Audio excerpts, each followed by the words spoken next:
Fadly Faisal pilih menginap di rumah teman usai video mirip Rebecca Klopper viral. Berita seleb terkini: Fadly Faisal sempat pergi dari rumah dan menginap ke kediaman temannya usai video mirip Rebecca Klopper viral.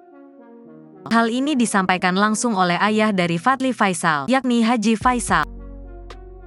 Pasca viralnya video diduga mirip Rebecca Klopper, rupanya Haji Faisal menghubungi Fadly Faisal yang pergi dari rumah. Pas kejadian saya langsung telepon anak saya karena kebetulan dia nggak pulang, kata Haji Faisal, dikutip dari YouTube SCTV, Kamis, tanggal 1 Juni tahun 2023.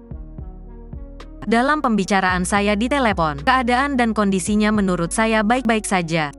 Menurut Haji Faisal, Fadly terpaksa harus menginap di rumah temannya karena khawatir dikerumuni wartawan.